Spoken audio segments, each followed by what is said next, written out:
What's up? It's Mike Mal, and you are listening to the Athletor Podcast, where we dive into the processes, mindsets, strategies of some of the most successful athletes and coaches from all walks of life. Hey, it's Mike, Athletor Podcast, coming at you. This week's guest is none other than head coach at Bellarmine University, Ned Shuck. And one of the things that I was most impressed with was the process to go to a new city, the process to go into a brand new program, the process to learn all the things that are happening in the NCAA in the last 4 years. All of that is kind of broken down as best he can in the first 20 minutes, half hour of this podcast. You're also going to understand exactly who influenced Coach Shuck the most in his life and his career. All that on the podcast coming up soon. Don't go nowhere. Hey, everyone knows that wrestling is 90% mental.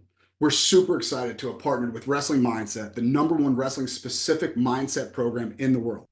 Make sure to sign up at wrestlingmindset.com using promo code Athletor25 for a $500 discount. Stop underperforming and losing to guys that you should beat. Athletor Podcast, Coach Ned Shuck, thank you so much for coming on today. I really do appreciate it. You bet, man. Happy to be here. Well, all right. You say that now, but every time we talk to an NCAA coach, especially one that's starting a program, it becomes like this. I don't want to say doom and gloom, but I do want to say you have a daunting task ahead of you. And the landscape that is NCAA wrestling isn't helping you much. So let's start here. When did you leave West Point and go to Bellarmine? Yeah, so I've been here. It'll be 4 years in July now. So 2021, I guess, was my last year there. And then 4 seasons now and 3 recruiting classes in. The next class coming will be my 4. So almost 4 full years here in Kentucky. So yeah, it's been good. All right. What was the difference between the NCAA landscape when you took the job and what it is now?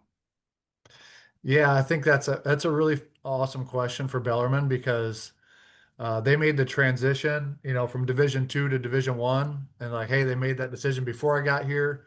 Spencer Adams was a coach before I was here, right? He served the first year in that transition, so you got to wait 4 years before you can compete in the postseason tournament.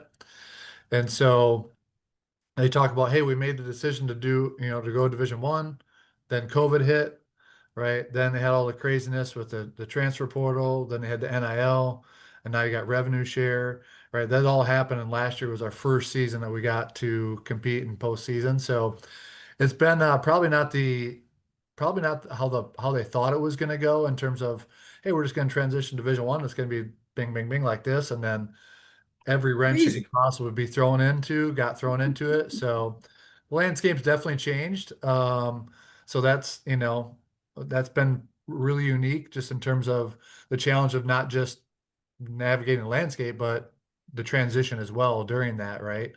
So Sure. yeah, it's a big change. In terms of which one to talk about, I don't, there's a lot we could dive into probably. Well, let's start here. How does NIL affect your day to day? Yeah, so it's, for me, you see some of the, well, you see or hear, whatever it is, some of the bigger numbers that coming through from the different programs for us, it's a thing, and something that we're doing for sure.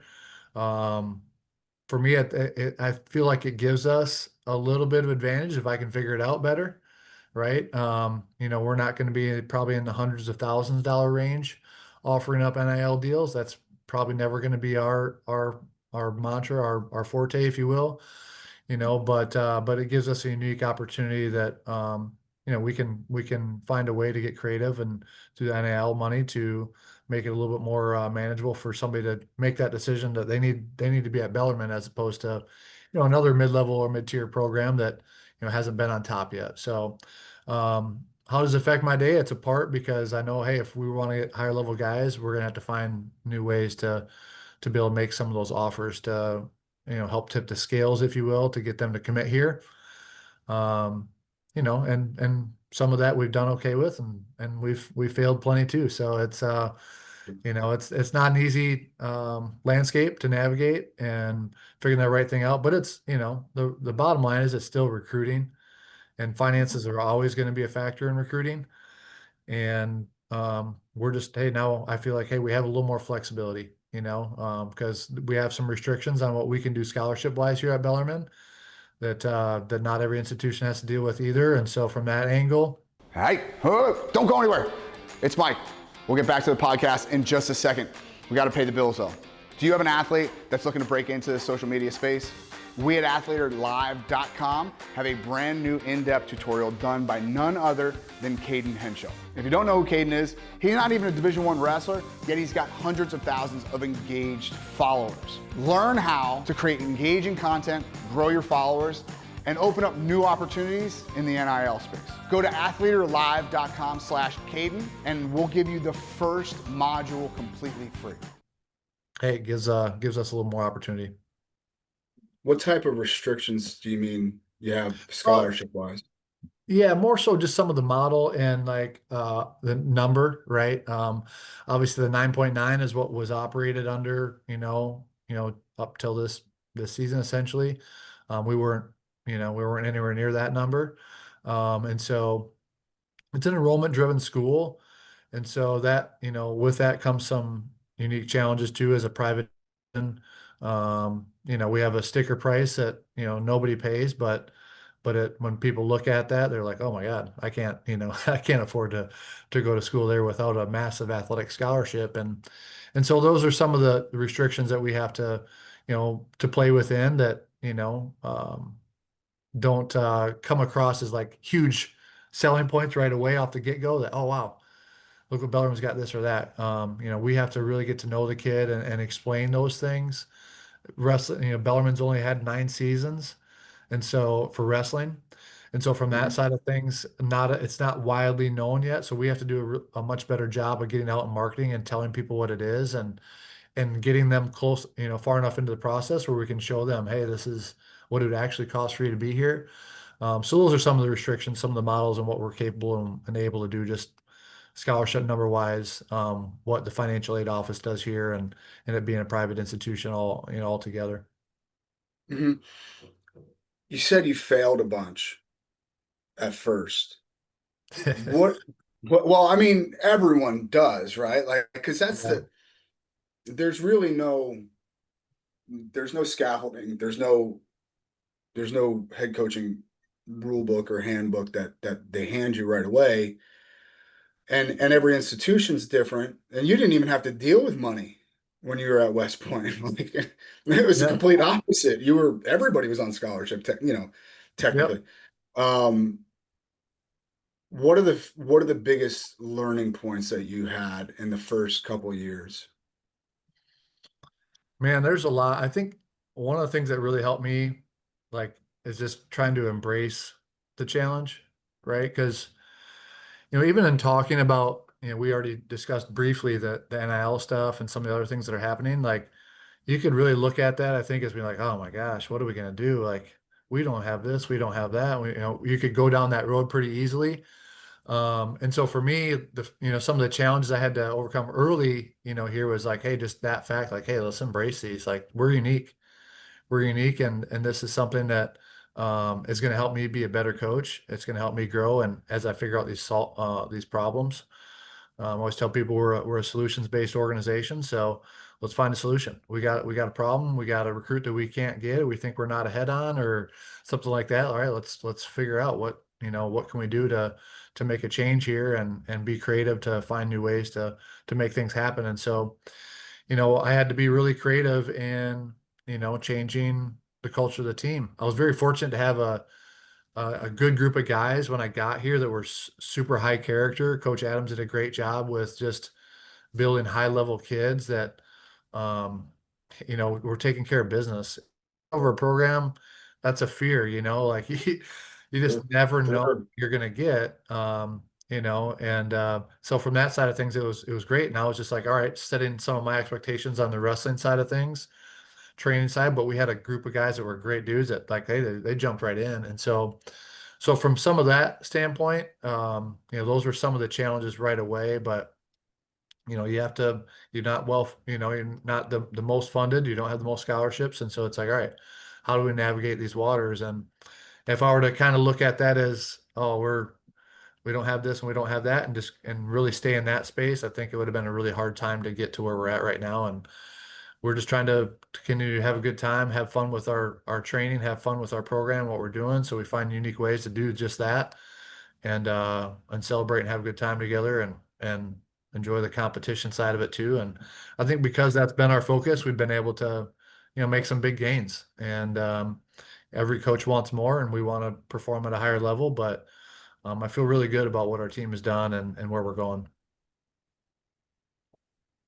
How do you navigate the waters of being a Division I startup, being not the most funded?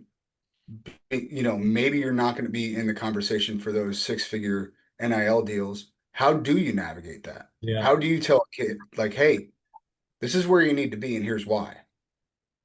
Yeah. So, I think first off, we're just going to come with that building relationship and telling who we are and trying to get people excited about who we are, right? And if we can't get somebody excited about that, then we're probably not going to have much success. But I think one of the things that has really helped us, in getting people involved, not just recruits, but also just other people in the community behind our program, is like, this is letting them know this is who we are, this is what we're about, this is what we're doing, and we're not going to apologize for it. And we want to get people on board that are really, really excited about that, as opposed to, eh, I don't know if that's my thing, And so when we get recruits committed here, I don't really want them to commit until they know 100% that this is the best place for them to be. I always feel like if I don't, communicate that I believe this is the best place to be, then yeah, who are we going to get to understand that? So I truly believe that Bellarmine University, under our leadership, is where they need to be. And it's the best spot for them to develop as men and develop as wrestlers. And I think it starts with that. If I don't have that foundation under me, that I believe truly that this is the best spot, um, everything else will sacrifice. And when you have that foundation, then you can build on it. It's like, all right, cool. Let's attack this. One of the things I'm really excited about in our future is, hey, we're gonna have more staff next year than we've ever had. Last year, and we lost our grad assistant, Noah Hardy, who's out closer to you now, and at Cal Baptist. We lost him at like September. We couldn't really get anybody in throughout the year, so it was just Coach Murphy and myself. So we're understaffed, which makes it really challenging to get all the things done with a big roster and recruiting needs and fundraising needs and community involvement and all the things that go into marketing program, all that stuff, right? And so it's just, you got to try to do the best you can to prioritize. This is what's going to make the biggest impact. Some things definitely slip through the cracks. Some people probably wanted me to respond faster to them than I did, or maybe I didn't, and Maybe I didn't at all. yeah, and so I try not to let that, get to me, as long as I've set my priorities and this is what we're going to spend time on, and just know that some things are just not going to get done the way they would maybe if we had 5, 6 coaches on staff. And so I'm really excited. I think the next couple days here to be able to announce our next full-time assistant coach is going to be an awesome addition to our team, and really, really fired up for him. And then we're going to be able to keep another one of our guys around that was a national qualifier for us this year, Devin Hendricks. So really excited about him. So we've essentially more than doubled our staff. We'll have another grad assistant. So I'm really just excited about what we're going to be able to do moving forward with the bigger staff. Excuse me. Okay. So one of the things that we try to do on this podcast is walk people through the processes that make successful coaches and athletes and stuff like that. There's a recruit. You've built a relationship with him. He fits the Bellarmine model. You want this recruit. He then comes back and says, look, I have this offer on the table. I really want to be a Bellarmine. What can you do to help me with this? What is the next step? Because I know for a fact that at some of the bigger programs, it's just get on the horn with a donor and go, this is how much this kid needs. Yeah. What is I don't know if that's the case at Bellarmine. What does that process then look like? Yeah. So again, you're always trying to be creative. So NIL is going to be one of those things that, hey, you're going to try to navigate some waters there and do the best you can to be able to provide a better overall package for them, right? So that that definitely does happen. But ultimately, it's the value component, right? And I think I wish that we all just decided, made life decisions based on logic, because I generally think I'm kind of a logical person, but maybe my logic's a little biased. Like I said, hey, I believe Bellarmine's the best spot for recruit to wrestle at. I believe that wholeheartedly, where every other coach probably believes the same about their program. So logically, it wouldn't make sense for me that they would pick somewhere else over us, Mm. even if it was cheaper, even if they were getting more, NIL money or whatever, to wrestle there. And so, yeah, you try to be creative and sometimes that, if there's room for more scholarship, great. If there's potential for NIL, great. You navigate that and you do the same.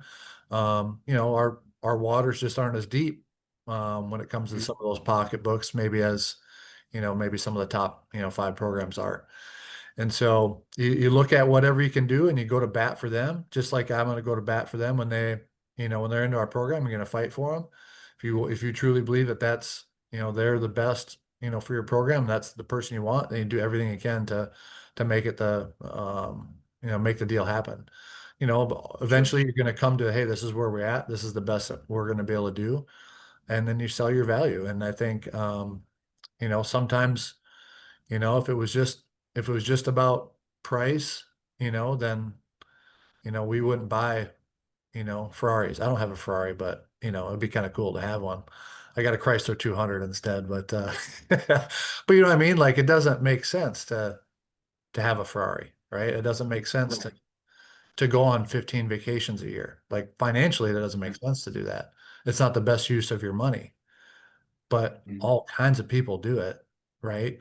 And so it's not, as much as people want to say, and I hear it all the time, from like I said, some of the failures we have, it's just too expensive, coach. The reality is like that's not really the full truth. I would love it for, some true serum when recruits tell you why they're not coming. If you could actually get the real truth, behind it. And that's my job to kind of figure out too, hey, what do we need to do differently in the future? But the reality is when they say price, I mean, it's just not, in my opinion, it's just not the full truth. Like, because they've spent money on things that, they, isn't the best financial decision. And so it's a lot, there's a lot that goes into it, but those are the ways that we try to get creative. Hey, here, can we do some more Sure. scholarship? What does this look like multiple years down the line? What does this look like for NIL?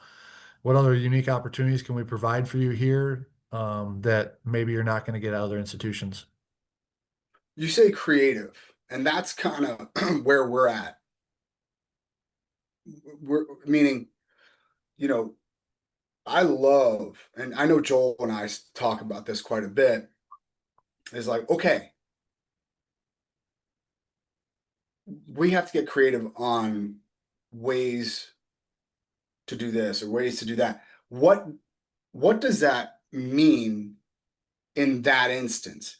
Does that mean you get off the phone with the recruit, get the number that he's been offered, and go, "Hey guys, we're having a golf outing tomorrow." But like, what does that? What does it look like, right? Like, what is it? What do you have to do?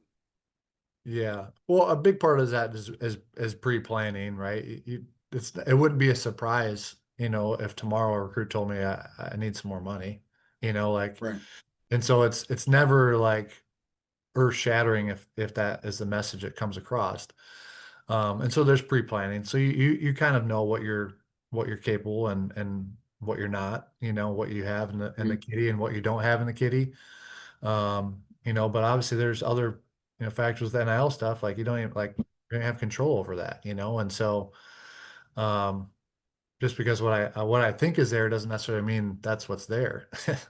And Mm. so, for me, it's we have a great compliance department here that, hey, this is the situation. We have great, people in our admissions office and financial aid office, and we can just let them know, hey, here's the situation. Is there anything within the rules that we can do or not? And if there isn't, there isn't, and we gotta, we put our best foot forward and let them know that. But the fundraising component, that the trying to organize, and get people organized in the collective and stuff like that for you, like it's there's a lot of obviously people here and have your vision for what you're trying to do with the program, but there's still a lot that's not fully in your control.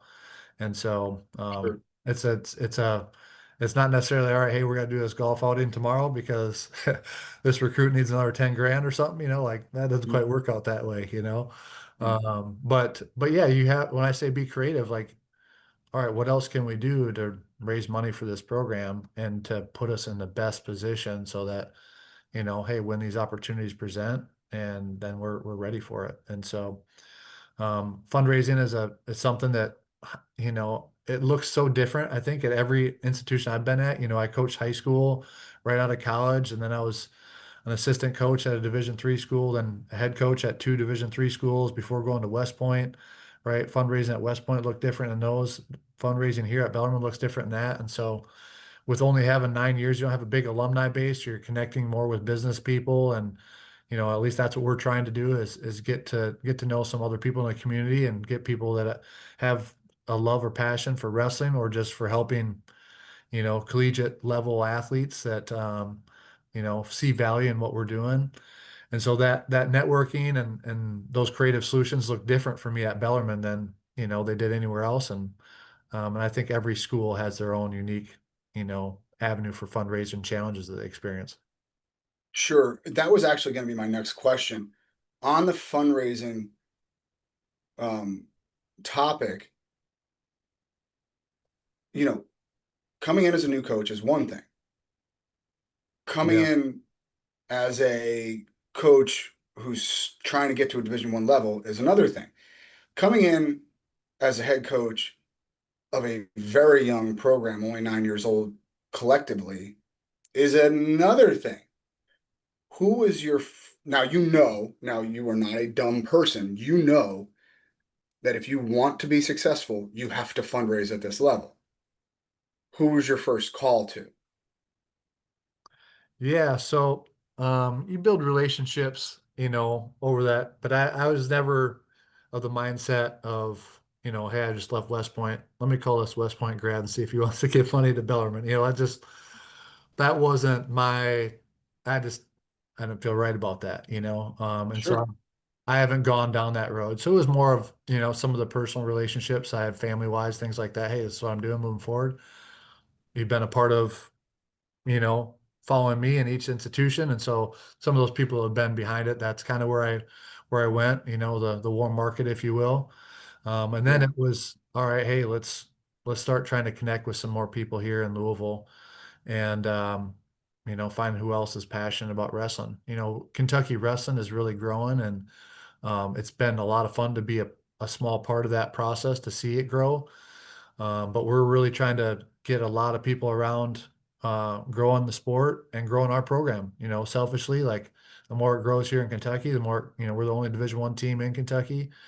And so the more it's going to help elevate us too. And so it's a mutual beneficial relationship that way. We've been fortunate over the years to build some of those relationships that have been really helpful and helping create really unique opportunities. I think most smaller level schools, don't really have our home dual atmosphere is absolutely insane and something we put a lot of energy into. And, we're very grateful for the generosity of our donors to make that happen. And that's something that makes us unique, and I think that's something that, kids want to be a part of when everybody's been in a dead, wrestling gym Oh, it's where the you can worst. hear Oh, it's the worst. grandma on the phone talking. Yeah, I can hear you now. Like, like you can literally hear the phone conversation in a Yeah, wrestling yeah. gym sometimes. It's like, you just don't want that. And so we're really, really grateful for the opportunities we've had to, get with DWP and Danny to help us kind of build that whole home dual atmosphere. It's been really special for us. How'd you do that though? Right? Like you're not exactly in Western PA where wrestling is woven Yeah. into the fabric of the culture, right? Like you're in Louisville, Kentucky, where wrestling is coming up for sure, but how did you create a dual like were you giving away those Ferraris at the door to get them in at first? Yeah, it's not easy. And, on some days, like, the reality is like some of our duels were huge. We had Iowa here last year. Like that was fun. Sure. You know, we Yeah. sold out there, had Iowa here is 25, 100 people here, the most I've ever had in Knights Hall, and people on the floor and all that stuff. Like that was a really cool event, right? And so, but you have to market and you have to make the phone calls and you have to get out and let people know what you're doing and invite them, because they're not just going to show up just because it's on our schedule on the website, you know. Right. And so getting involved with a lot of the youth tournaments and clubs in the area, clubs in Kentucky, getting out doing little, camp sessions, club sessions, across the state to let them know who we are and what we're doing. Yeah, a lot of emails, a lot of phone calls, a lot of individual text messages. Those are some of those things where I was talking about before, like prioritizing, like what are you gonna do? And like that's it. Like, there's days where I just text message people, hey, we're wrestling so and so, next week. Would love to have your team out. Hey, we're wrestling so and so in a month from now. Let's get your crew out here, and let them know about the opportunity, not just to watch a wrestling match, but maybe we do something a little fun. Maybe we do a little tailgate or, something like that along with it. We Mhm. just try to literally host every single thing that we possibly can that has to do with wrestling here in Louisville, here at Bellarmine, if we can. And so Mhm. just trying to get more and more people seeing what we are, seeing what we're doing. Our guys are really involved, in the community, in the wrestling community especially. And so when we got good dudes on our team, they're doing the right things and they start meeting and talking to other people, it's just really helped grow that base. And so, we've been able to start selling season tickets now, and that was, digital ticketing was a first year last year, and I opened up late, but we're just elevating things on a lot of different, platforms to try to make that happen. But the reality is you have to put together a good product out there. You can't just Right. Right. Yeah. You market can't and forget then just get about. your butt handed to Yeah. you I can't and be forget about it. boring Right. and terrible, like, so we got to wrestle a style that people want to come and the people who've never seen wrestling can walk away from it and say, wow, that was a really fun event. Like that was really cool. And so they come back, and so we put a lot of time and energy into trying to make that happen. And that's something I think I don't know that, everybody's got their own, priority, what they want to do with their program, but that's certainly one of ours that we want to continue to build on. And I think it's needed given the revenue problem probably with our sport, the NCAA tournament. That's cool. They do a good job with that. And that brings in some money for the NCAA and all that and the communities that's in. But outside of that, like we're an enrollment driven school. I'm bringing in plenty of revenue for the school. I'm have a really big roster this year, but outside of that, it's like, all right, what can we do for ticket revenue? What can we bring in? Like last year for our duel with Iowa, like, our athletic department was real happy with what we were able to do in Sure. one evening, and so those are things that I think, for me, I want to continue to level up on. I'm hoping other smaller level schools pick that up as one of their priorities too, because I just, uh, Getting butts in seats. Is that what you mean? yeah, for sure. Getting butts in seats because if we don't, it just makes it that much easier to say, you know what, we're giving you guys a lot of budget money, we're giving you guys a lot of scholarship money, and you got like 20 dudes on the team, and they're getting in trouble. Like those things just become easy for schools in this climate now It's where they're one trying to more increase check. revenue. Right. It's one more check. Yeah. And I don't, I mean, that's nothing that we're concerned about here, but I think it's legit even in some of the big conference schools, like some of them just they're not doing very well on all those levels. Teams that are, hey, they're probably better on the mat than us, but they don't have anybody come to their duels and I don't know what's happening behind the scenes, but I know, you hear things Sure. that sometimes the culture of the team isn't Well, very no, we all good. hear the same things, Yeah. coach.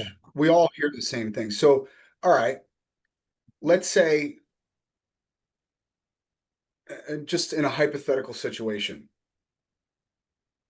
would you rather be at an institution that is enrollment driven, not unlike Bellarmine, or would you right now in 2025, or would you rather be the last team in the Big Ten?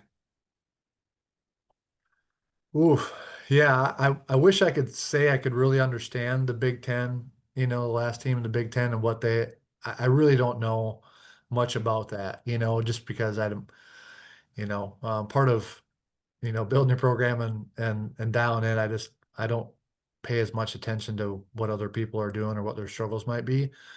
But for me personally, like I feel really good about where I'm at in Bellarmine. Like I have zero fear or concern about anything that's going to happen with the program. In fact, it's the exact opposite. I have a lot of excitement because it's only building. We've had more support this upcoming season we've ever had, right? And so Mhm, it's going the other way for us.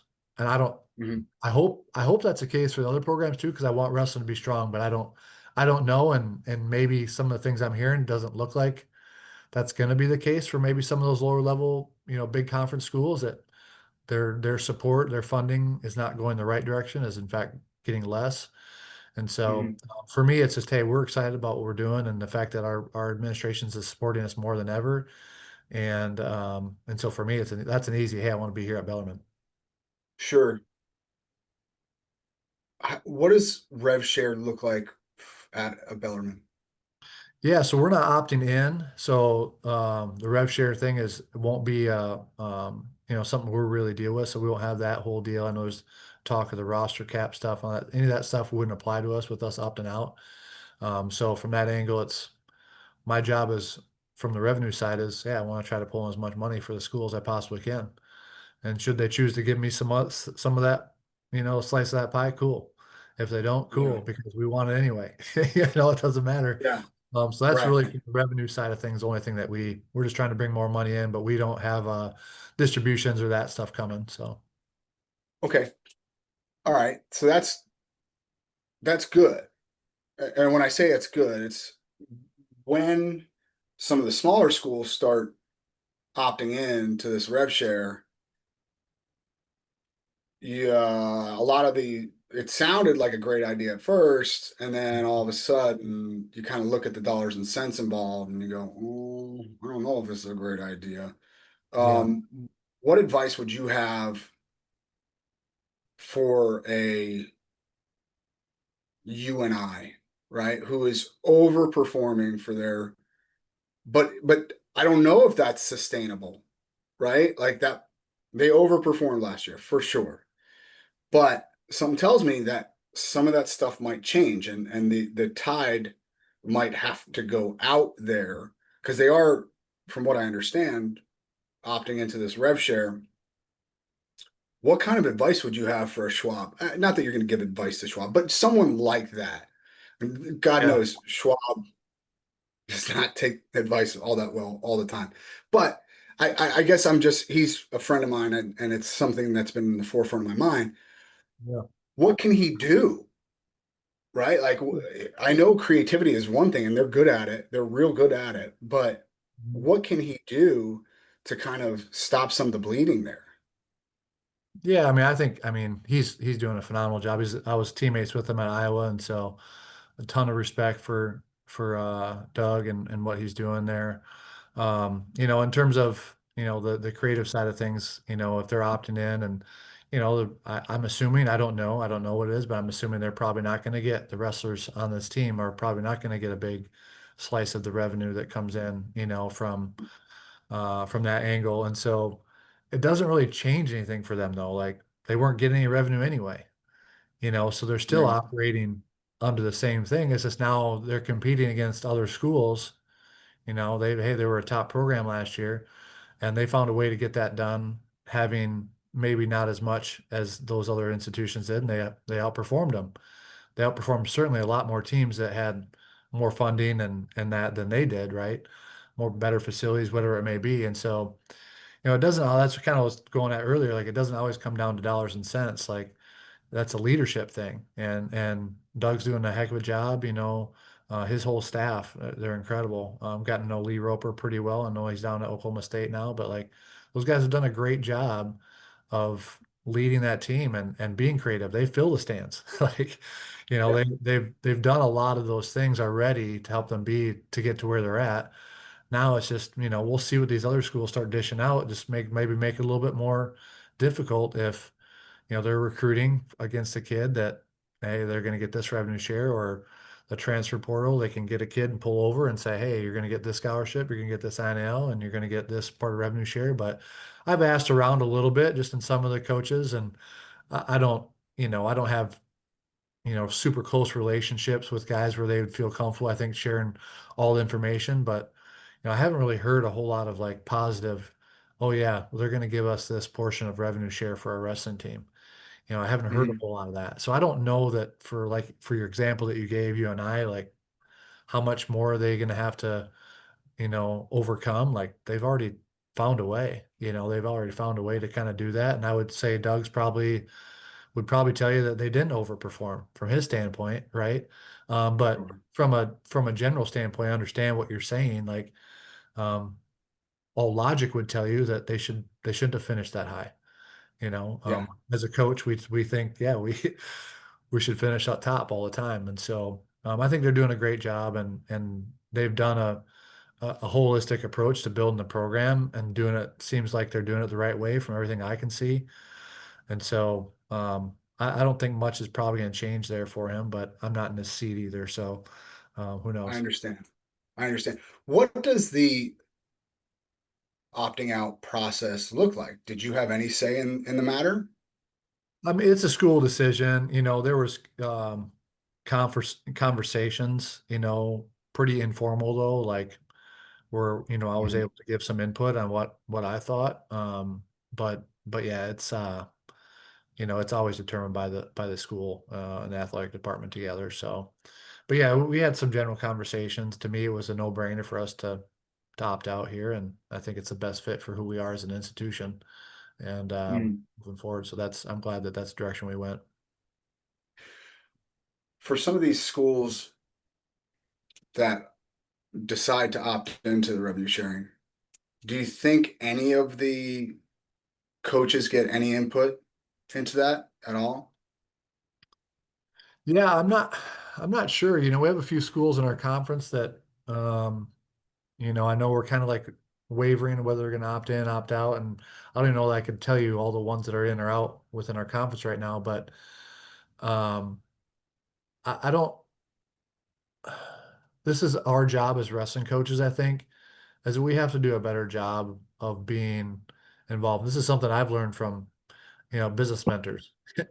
You know, um, the reality is we don't have a lot of former wrestlers or athletic directors out there. Mm. We don't have a lot of former presidents of institutions that are wrestlers. We have plenty of football and basketball athletic directors and presidents and that type of stuff, right? And it's not that that's bad. I'm just saying, like, we don't.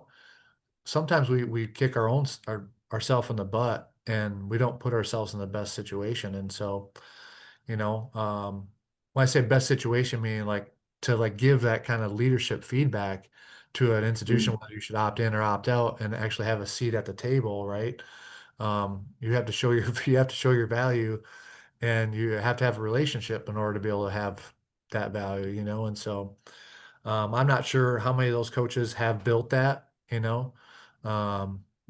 saw you had Coach Tom Ryan on your podcast. Like, he's I'm sure he had a seat at the table. Sure. He's a he's a good leader, and he finds his way in, and he's done a good job leading that program for a long time. He's got, equity into that program.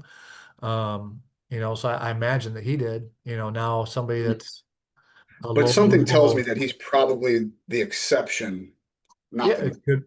That's what I'm saying exactly to your point. Like us as wrestling coaches, and I'm guilty of it too. Like just nose to the grindstone, focus on what's in front, what I'm trying to do with the program, instead of like understanding there's a bigger picture here that we need to get involved with. And um, And so I'm just as guilty as anybody else, I think, in Sure. that regard. But I think it's important for us to keep trying to build, relationships with our administration, and not just for our benefit of our program, but just be like, hey, we have a unique perspective. We have a very successful sport from the NCAA side of things. It's a growing sport, and we have a lot going for us. But we have to. It's not always that's not the first person that they don't come to the office in the morning and think, you know what, who I haven't talked to yet today was a wrestling coach. I need to ask his opinion. That's Mm, probably not the first thing on their mind, but if you've created that relationship and you've shown value and shown interest, and that you have a bigger perspective that's not just about building the wrestling program and getting everything for yourself, then you probably have a lot more likely chance to get a seat at the table where you can have some input, is my guess. mm. That's a good point. Yeah, we do shoot ourselves in the foot with our own work ethic sometimes, don't we? Yeah, for sure. For sure. All right. Last question, and then we'll get to our sprint. What advice would you have for young coaches starting a program? Like, what's a top three thing that you got to do? Like, you got to do this, you got to do this, and you got to do this. Yeah. Um, just I'll try to just assume that just in general, programs being the same. Like I said, every institution has its unique challenges and advantages. But um, I would say number one is get another wrestling coach mentor who's been there and done that, and is willing to give you feedback, like authentic feedback, not just you know tell you to work harder and keep it up. Can we pause that right there? I'm sorry, because one of the best guys and who does it for next to like for nothing, Jack Spates, his phone is always on. Yeah, Jack Spates will mentor any he just loves being a part of the sport. So for those young coaches out there, find Jack Spates' number. He'll talk to you and he'll mentor you for 100%. sure. He's part of the mentorship, like whatever. So, but anyway, I'm sorry. Go ahead. Yeah, no, you bring up a good point. I've had many, many conversations with Jack. That's a great example, right? And it's not just one, right? Like for me, Sure. I love going to the NWCA Leadership Academy and the convention, right? And Mhm. it's not because I get to go there for a vacation. I've never played a round of golf or anything like that when I've been there. Like when I go there, I'm just like, okay, what can I this guy okay, this coach is going to be there. What do I want to ask him? Like what can I learn from his program? What can I take away? What have I seen? What have and so from that side of things, one of my values, one of my metrics I try to live by is curiosity, and so hey, I want to have that curious mindset of like, all right, what are they doing? And I just every chance I get to talk to somebody that I know has done something really well, I try to ask them about it. And I think if you don't have that kind of open-mindedness and you're trying to do it all yourself, like you're gonna run yourself into the ground. Not like a burnout, run yourself into the ground, just like you're not gonna open up your perspective enough to be able to see where you need to go. And some of the opportunities that are out there. Like you can't have it all figured out. Sometimes as coaches, I think we want to know that, hey, we're the best, we got it all figured, like we are the answer. We come with that mentality a little bit as coaches. The Not reality this is, one. I don't know shit, coach. yeah. I'll be the first to tell you. Right? I Or don't know or anything. the reverse of super humble pie, right? Yeah. But ultimately, Yeah, like there's I so don't know much to them. grow from, there's so much to learn from. And so you just keep an open mind and keep talking to people and keep reaching out. That would be like number one for me. Like you have to do that. And then, the other part of that is like, all right, the more you can be like a CEO as a head coach and understand from a CEO perspective of bigger picture of running the business, because we are a business, like the better. And so if you don't know those skills and that isn't a part of who you are or what you've learned, like I think you kind of hinted at earlier, there's no head coach playbook. You just get put in these roles. And like when I was a head coach at high school, like I thought I was going to build a national championship high school team, and that's where I was going. And hey, we were on our way to do that. We were developing some things. Then I got fired, so I was like, okay, well, now what? Well, there Like, goes that. so everything I thought was going great, and then that happened. So it's like you just there's so much more to being a coach role. I love the question, who's the best coach? That's like, At what that yeah, exactly at what? Like doing at what? what? Like if the easy answer is, oh, just look at who won the national tournament the most, and then maybe that's your best coach. But like I don't know. I just I disagree think that's completely yeah, because I would say one of they the greatest not coaches all in the equal. yeah, I would say one of the greatest coaches that probably doesn't get talked about, but I'm absolutely like enamored by and just I hang on every freaking word he says is Jim Grunwald. Like, and he's Mm, head coach at Wheaton yeah, College, yeah. small private school in Illinois. Like, I'm like that. This dude is an absolute gem and an amazing coach. And I don't think he's won any team national championships yet. And so it really kind of comes down to from that question, like what do you value? I kind of digress there a little bit, but I think, if you don't have those CO things, you're not open to learning those skill sets, like it's going to be tough. And then, I think just establishing part of that is you got to establish your vision for the program. Like, Mm, you have to know what you want and where you're trying to go, and then you can figure out the how you're going to get there. If you're trying to work on the how you're going to get to somewhere that you haven't even laid out yet, it's tough. And it's always changing, right? We're changing ours right now. Like as yeah. soon as you get to a certain level and you accomplish something, it's like, okay, hey, we can go here, we can pivot and we can shift and go here. This is more of where we want to go. But diving into that, I think has been helpful for me. And like I said, we're going through changing that right now. And not that the core principles are ever going to change your character traits, your mentality, your program, but ultimately having a greater vision for where you want to go. And I'm excited for Bellarmine and where we're going, and I'm excited to keep making those changes and elevating up. Yes, I like it. Okay. Joel Shaw, anything before we get to our sprint? Homeboy says bring it home. Bring it home. Yeah, he does. Bring it home. All right. Don't think too much about these questions. Just fire from the hip if you can. What is the best wrestling shoe of all time? I'll probably go old school because that's probably the only shoe I actually remember. My favorite shoe in high school was the ASIC International Light twos. Those are really nice. They just Oh, those are sexy. Those are good looking either shoes, man. that or I think my eighth grade year I had the Brute purple and gold black, purple and gold John Smiths. Those I were don't pretty think that those are even like I don't know that any of those are even around anymore. Like we exist. talk Yeah. about rare shoes. I don't like I've not like you can find a couple international lights like floating Yeah. around on eBay and stuff Yeah, like they kind of that. They're remade them one year or whatever. Yeah. sure, but those brutes, they're gone. Yeah.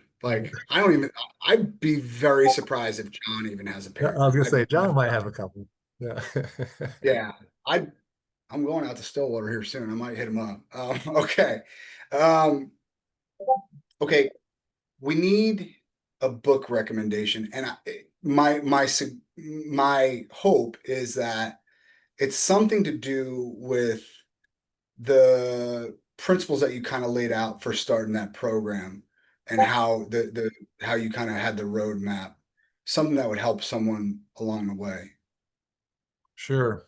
Well, number one roadmap, the Bible.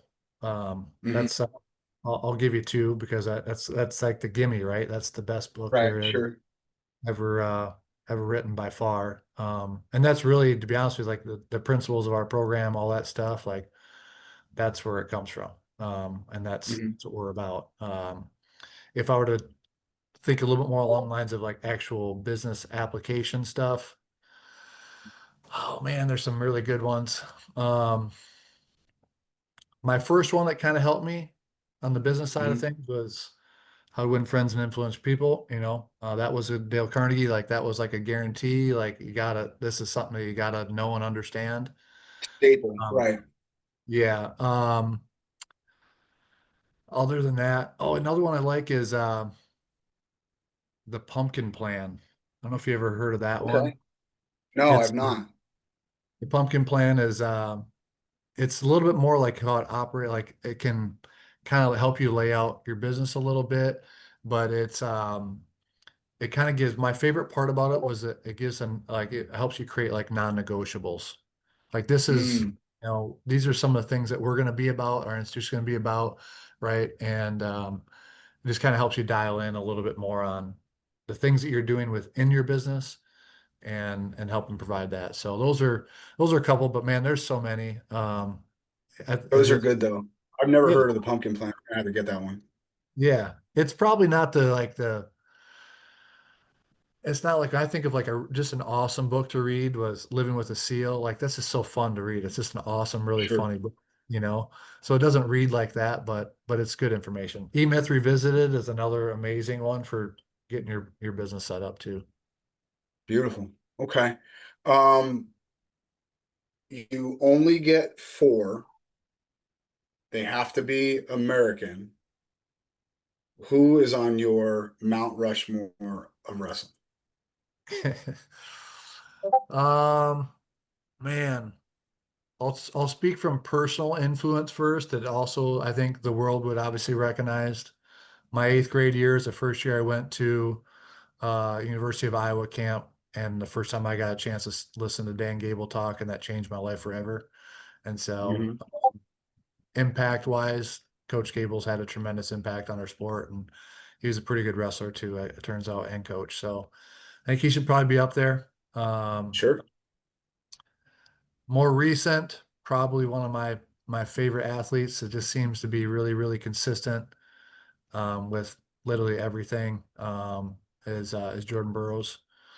Just Hmm. been it's just been fun to be a fan of his. And there's been no letdown. Sometimes Right. when you meet your heroes, you're like, ah. I don't really Not think him. that's Not oh him. shoot. That wasn't like, yeah, no, By the he's way, and I want to just put a pin in that for just a second. One of the things, and I know you've seen him do this, and again, I'm a fan, right? I'm a fan first. I love the sport of wrestling, and he never lets anyone down. You know what he does better than anybody else, especially when he like, I'll give you an example. Okay, I'm at World Cup, I think it was. And so the Women's World Cup was there, I think, too, or something like that. But there was a women's team that was working out. The US women's team was working out there too. And this girl who quite obviously had never spoken to Jordan Burroughs ever in her life walks up to him, introduces him herself, and starts a small conversation. And he gets up, shakes her hand, asks about her, and goes, "Can I get a picture with you?" She was like, "Hi." It was the coolest thing I have ever seen because she wanted a picture bad. Like, and so he took it out of her hands. And now yeah, it's like I'm sure one of the best memories she can think of on a wrestling mat. And now all of a sudden he took it from her. And it's this beautiful story that I get to tell. And I'm like, yeah, oh, he's a genius. Oh, he's an absolute genius. yeah, for sure, for sure. No, it's just been really fun. I'm excited to hear that. Yeah, some more competitions on the horizon for him. I think it's just yeah, just awesome to watch what he's done. So we got, yeah, Gable, we got We Burrows. got Gable, JB. So man, there's three more that on my mind. So I got to get to four, huh? All right, I'll say this was tough for me, being a Hawkeye, but I'd say John Smith. As a wrestler, there wasn't a whole lot of love there initially, but man, just nothing but respect for what he was able to accomplish as a wrestler, and then even as a coach. And to look at now, like one of the things for me, like his impact that he's had, like how many Overall dudes, impact, 100%. yeah, like how many, not just like, oh, hey, he innovated wrestling this and that and helped that evolve, but like the number of coaches that he has, that are out there right now, not just high school, but Division 1, Division 2. Like I'm sure they're all over Yeah, the place. And so I yeah, think they are. that was cool. And obviously I got a chance to work with Kevin Ward when I was at West Point, who's now down at Oklahoma State. And so, I obviously gained even more appreciation during my time there for that and learned a little different perspective than what I was used to. So that was awesome for me as well. Yeah. Then the other two are No, one more. You only get one more. we'll get one more. Hmm. All right. So I'm gonna lean on the bias of personal influence then. Okay. And that's Tom Brands. Just as a coach I had there during my time at Iowa, he just really made a big impact on me and something that I don't think everybody, always hears. I always just I like to hear what other people say just because it Mhm. does kind of make me laugh sometimes at some of the Sure. comments that made. But like from a personal standpoint, like I don't know. I mean, he's up there in my like probably my top 4 or 5 people in my life that have made just a huge impact. And I know I'm not the only person that he did that for. And yes, he set the standard high and all that. But I think what doesn't get said, you know, um, very often is that he deeply cares and loves his athletes.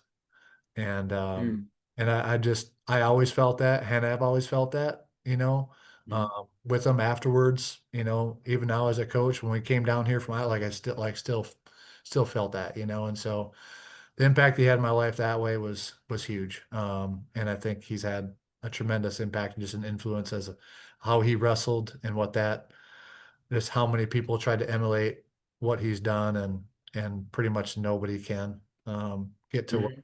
the level of tenacity that he was able to wrestle at. But yeah, I would say those are top 4. Now I know I left out some really big ones, but Yeah, I'm gonna but that's buy. the point I'm gonna I'm gonna bias, like I said, on myself there personally. So for sure. Okay, last question, then we'll let you go. You got a magic wand, and you could change one thing about the sport of wrestling, and it changes tomorrow. What would it be? um, well, if could go across the board, I think it would be really healthy youth through college would just be Matt Sidewayans. Um, Yes. and to be honest with you, like I Yeah, don't like it still feels super weird to me that that would even possibly be a thing, but certainly we can figure that out. Like it's it's not hard. no, So I'm trying, man. I'm trying really, really hard. So I help out with the Premier National League a little bit, and you've had conversations with Skinny and yep, those guys. I want Matt Sidewayans, and he fights me on it not because he's against the principle, but because right. he's against like he's the one that actually has to do it, and the logistics of it is a Logistics, nightmare. I right. get it. I get it. I get it. I get it. It's a nightmare. I get it, Yeah, but we have to do it, yeah. I just see especially for so you. many things. Exact, 100%, especially for youth. And what better way to start than, hey, getting some youth. And you know what, that's ownership on us. So we run youth tournaments, like we do that.